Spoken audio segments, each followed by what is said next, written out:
This guy, he's hilarious. He goes around the country. He's performing in churches. He's performing in clubs, trying to impress the in-laws. He is extremely hilarious from Wilmington, North Carolina. Please put your hands together for comedian John Feltz.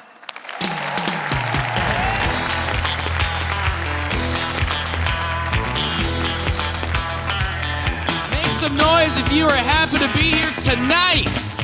Woo! All right. And hey, how about a hand for your host, Dave Nowak, everyone? Yes. Good host, good host. Handsome host. It's a handsome fella. It's like if Prince Harry became a lumberjack. Like he's really good looking. And Prince Harry lives in Canada now, so that might happen actually. Oh, what's up, Orlando? I'm in a good mood in general. Y'all caught me in a good mood. I'm very happy to be here. I'm happy in general, mainly because last week, I just celebrated 9 years of marriage, people. 9 years. Thank you very much. Thank you. Yeah. It ain't no sunshine and rainbows, though, Like, there's some hard things about marriage, challenges you don't know you'll face. I have to keep reminding my wife that we are not ready yet for a baby. She just keeps reminding me that we have one. I was like, baby, we're not ready for this. She's like, well, he's here. And he's 3 now, so you should stop saying that. He can understand you. I was still not ready, I want to be a good dad. I want to be a good husband, love my wife like Christ loved the church. Because if you're married in here, you know that marriage is not the finish line, it's the beginning. You got to keep chasing that spouse, pursuing that spouse, looking good for that spouse. I thought, what am I going to do? How am I going to do this? What am I going to do to be continuously attractive to my wife? I thought, here's what I'll do. I'll get me a cool Christian tattoo. That's what I'll do. And I did not know what that would look like. Like maybe instead of a Chinese symbol, a Hebrew symbol. Maybe instead of barbed wire around my bicep, the crown of thorns around my bicep. Maybe get like a flame painted right here and have my armpit be like the burning bush, Like that'd be really intense, that would be. Did you see that guy? He must be in the worship band or something. Yes. I want to be romantic. I'm just not good with what those are, words. That's what you call them. I have like what I want to say and then what comes out, We were on our anniversary date last week, this very fancy restaurant, very posh, very nice. And what I wanted to say was, sweetheart, you look beautiful in the candlelight. What came out was, you look good in dim lighting.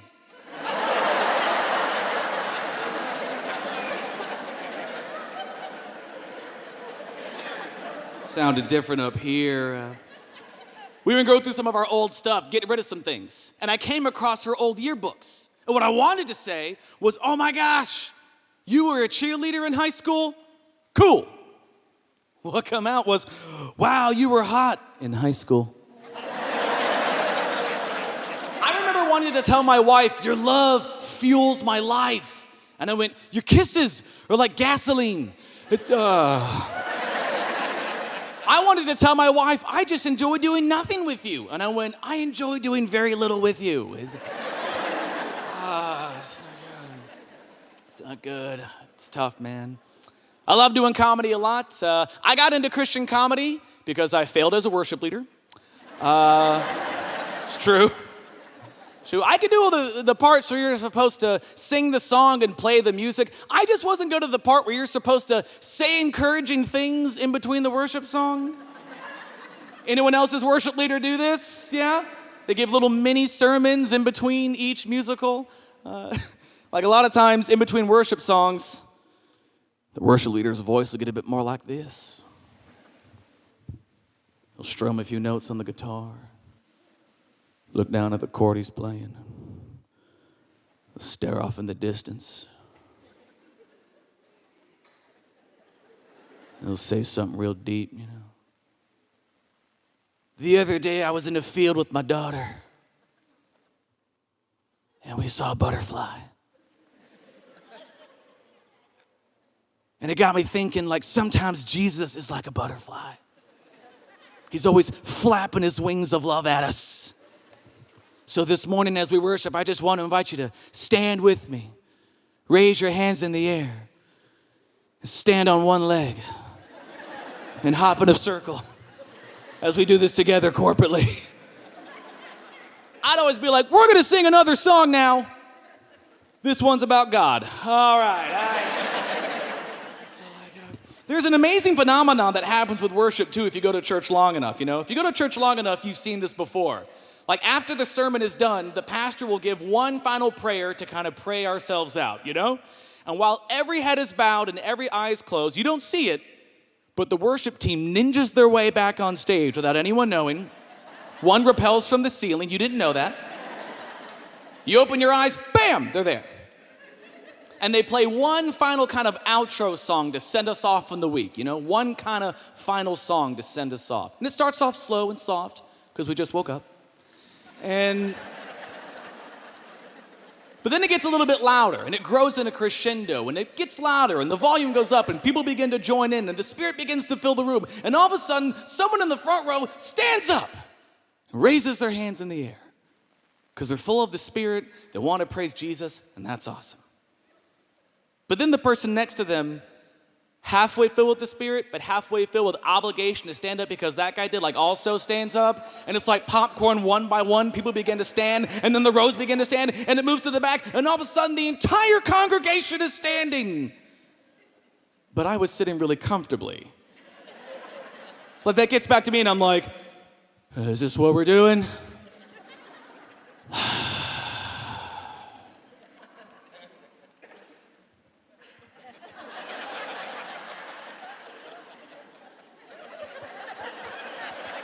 What denomination is this? What denomination is this? What did I walk into today?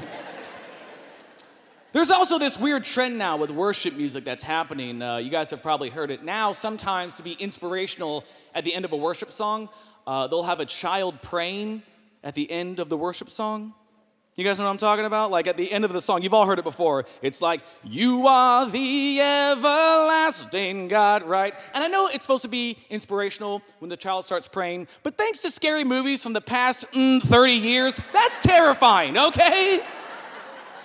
You know what, too? It's like, you are the everlasting God. The Lord is the everlasting God. It's like,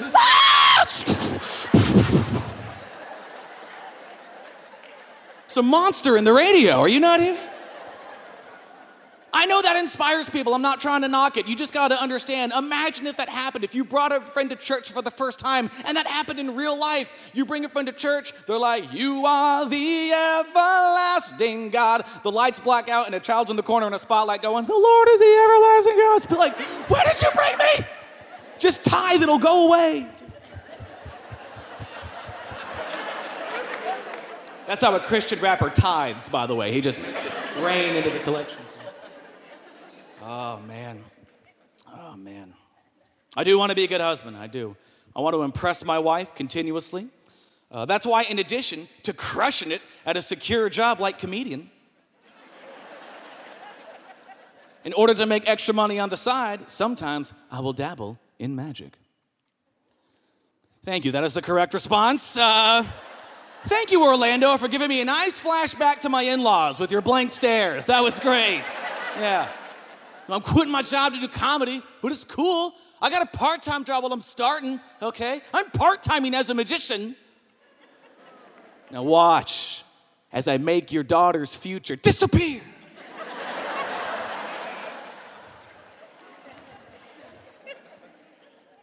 It's gone.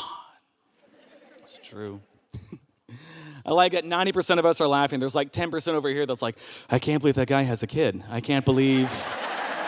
Yeah, joke is on you. We just welcomed our second child into the world. Baby number 2 is here, people. Yes. Thank you. Yeah. We decided to have a second child for the same reason most people do. We had too much money flying around. So we thought, what's the quickest way to deplete our life savings and immediately go into debt? So we had a girl this time. Yeah. One boy, one girl. That's what she wanted. Now we have it. One boy and one chance to pay for a wedding. It's crazy how things change between 1 and 2, you know? Like even the way we found out. You know, like with the first one, my son, she was like, I'm pregnant. You're pregnant. Woo. This time she wanted to surprise me and tell me in a loving, surprising way. So this time she took me on Maury. Yeah, I was the father. It's okay. It's spoiler alert. Yeah. You know you've chosen a bad path in life when the nurses who delivered your daughter feel sorry for your wife. It's really embarrassing. And they're like, what do you do? My wife's like, I'm a teacher. Like, what do you do? And I was like, I'm a comedian. They're like, oh.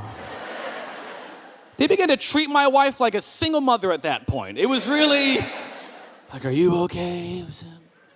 Then one of them said this. One of them went, what's your real job? I was like, okay, magician. Yeah.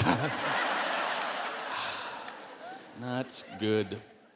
Even the doctor that came in to do the epidural was like, I've seen you somewhere before. And I was like, you probably saw me headline at the comedy club downtown. He was like, no, you were a cowboy at my kid's birthday party. And I was like, so you know we can't afford this then, right? Is that, yeah. We're not ready for these kids, man. We're not even good dog owners yet. Like, we didn't get that down. Like, we don't train them. We don't teach them anything. I was walking my dog through my neighborhood, and my neighbor jogged by, and my dog went, "Erf." That's all he did. "Erf."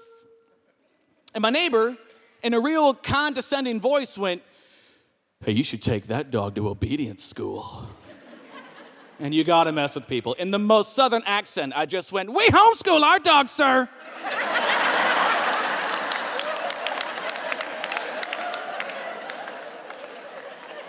Obedience school, that's a devil word. No, sir. We don't talk to that neighbor anymore. Here's how you know you're not ready for kids. I was cleaning the house for my in-laws to visit, and I Febrezed the dog, okay? Yeah, you do that to kids, they'll take them away. Oh, man. It's crazy. And I had a buddy at the time, you know, we could barely afford the dog. He goes, you should get a cat. You should get a cat, it's cheaper. It's cheaper, you should get a cat. I don't like cats. I really don't like cats. No, you know what cats are? Cats are a product of the fall. That's what cats are, okay? Look, that's just Genesis, folks, okay? Don't get mad at me. We all know the story, right? Like Eve showed up, she ate the apple, and then God came in and he's like, that's it. That's it. You've eaten of the fruit I told you not to eat. That's it. There's now sin in the world. Man, you will now have to walk by the sweat of your brow. And woman, you'll have many pains during childbirth. And cats. It's like, no, please. It's too late. Want to be a good dad, you know, dad that's well-informed, does the right thing. That's why I start every single day with a little reading of the good book, 1 Year Bible. Anyone ever do the 1 Year Bible? 2 people? All right, very good. All right. For the rest of you, start off with a 1 Year Bible, and then I start every day after that with a little healthy dose of NPR News Radio Morning Edition. Do we have any other NPR listeners here? Even less people than the 1 Year Bible. All right, you guys are gonna love this joke, let me tell you. Now look, you should have different news sources. I just like NPR in the morning because it's soft and it's calm. If you're not familiar with NPR, it's pretty much just the news, but delivered in the same monotone voice no matter what the story. Like you'll turn it on and it's like, psh, coming up next on Orlando NPR News Radio Morning Edition, 12 militants have murdered 3 citizens and 4 tourists in East Africa. Coming up after that is some poetic commentary on Southern marmalades and jams. Those are 2 different stories, NPR. They deserve different tones. But that's how every story sounds on NPR. Every single one. All of them. Until they have a pledge drive. I have some listeners. All right. This is church. You can confess. When they have a pledge drive on NPR, people lose their mind. It's like someone has slipped speed into the company coffee pot. Because you'll turn it on and it's like, psh, coming up next on NPR News Radio Orlando Morning Edition, we got the Marketplace Morning Report, bringing you the world's most current economic and financial news. But as for right now, it's a pledge drive, y'all. Yeah, it's going down. This is Mayor Louise Kelly in the studio with the station manager, David Falkenflick, and she shot me in the back with a syringe full of Red Bull. Yeah, we just raised $1,200. People still got $1,400 to go. So you better pledge online or call them right now, because if you don't, we gon' lose our jobs.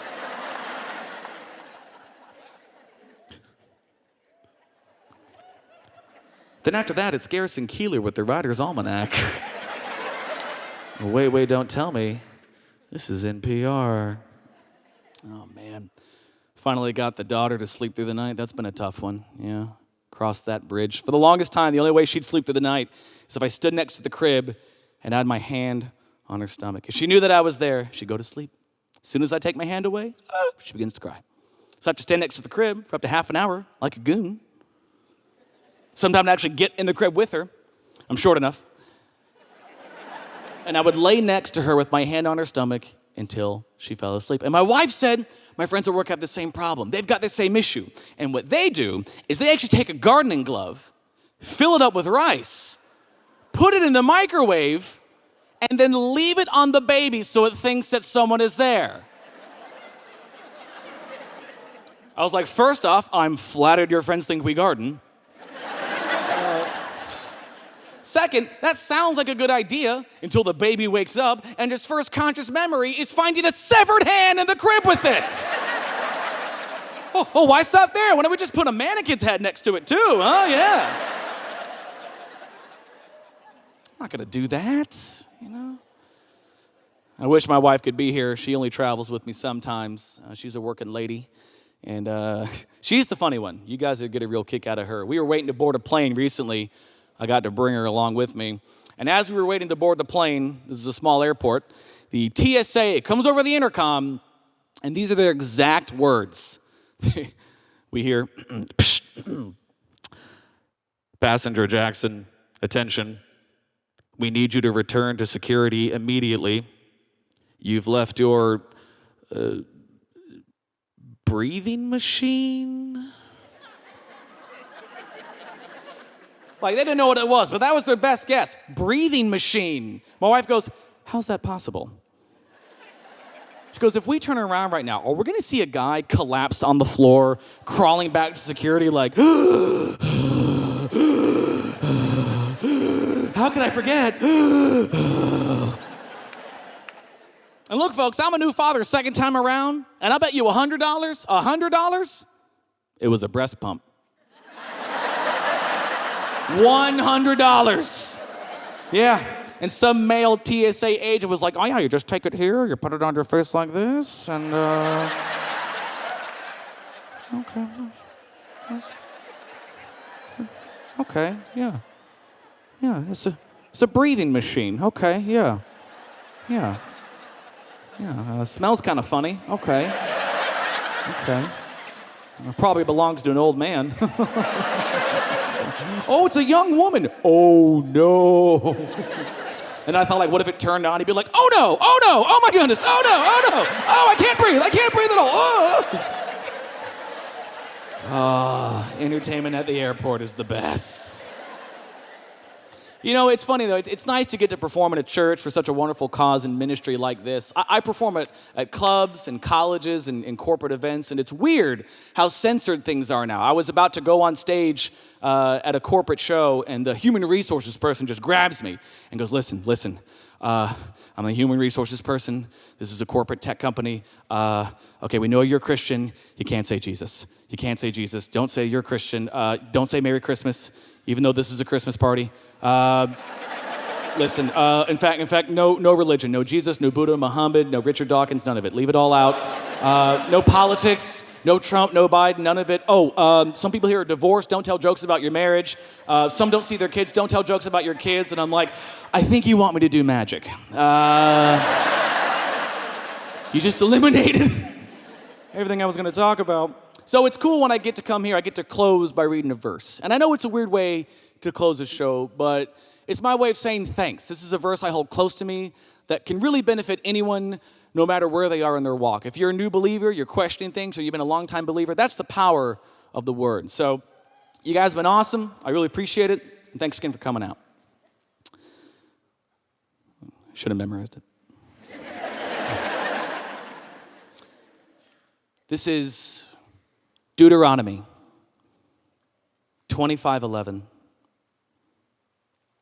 If two Israelite men are fighting and the wife of one comes to the rescue of her husband by grabbing the groin of the other man, her hand must be chopped off without mercy.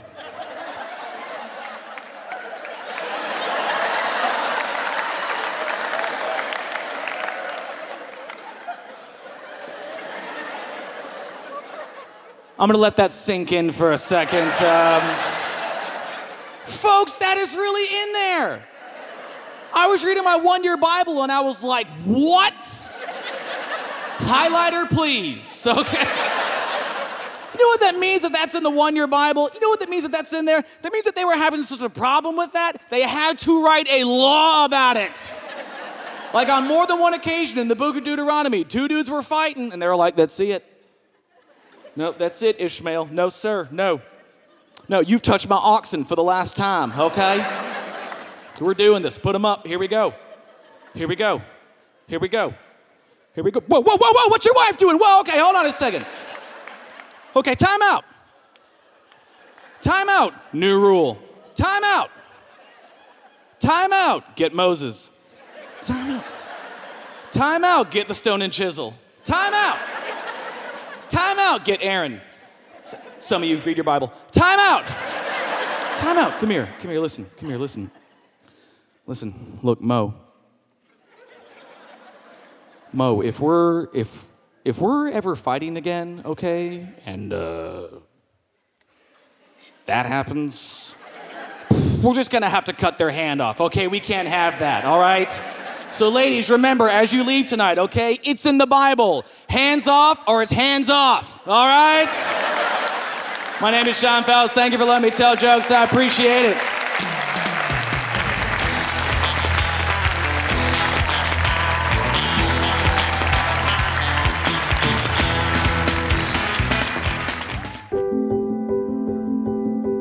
Greetings from New Missions. I'm Tim Dutellis. Thanks for joining us for this online event. We have a unique opportunity to invite you to join the New Missions family. Together we can feed children and their families in Haiti and the Dominican Republic. What's so important about this season and time is that when you provide a meal to a child and their family, you help reduce the stress and concern of where they're going to find food to provide for their home. You can also sponsor a child with New Missions. The suggested monthly donation is $35, but you can actually pledge any amount. You can select a boy or a girl in a specific age, and then your family can come alongside a child in Haiti or the Dominican Republic and help see their lives changed through the gift of education, food, medical care, and most importantly, the gospel. So I invite you, join the New Missions family. We've been serving in Haiti since 1983, preaching the gospel and seeing lives changed through education. And today, we invite you. Simply visit newmissions.org/family. That's newmissions.org/family. You can give a donation of any amount to help feed children and their families, and you can help sponsor a child with a monthly pledge of any amount. And then you can select on that website a boy or a girl in a specific age to come alongside their family there in Haiti and the Dominican Republic. I thank God for you and your church and your pastor, and for your steadfast commitment to the local church, the greatest force for good. Thanks for tuning in, and now let's enjoy this music video, I Am Hope, and see how lives are being changed because of your generosity. Hello world, how do you do? To my attention came this truth, that you need me like I need you. See, we've got issues, we've got problems, things that need resolving, but if united we can solve them.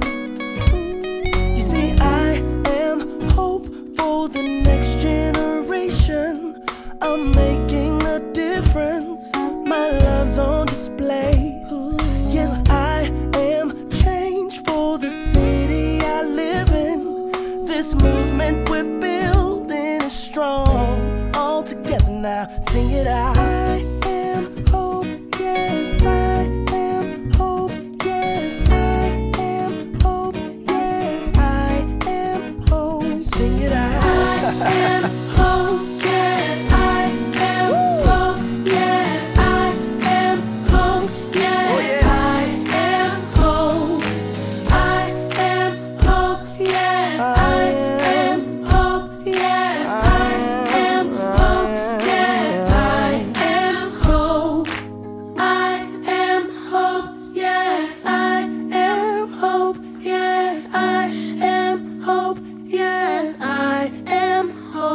sing it out. Sing it out.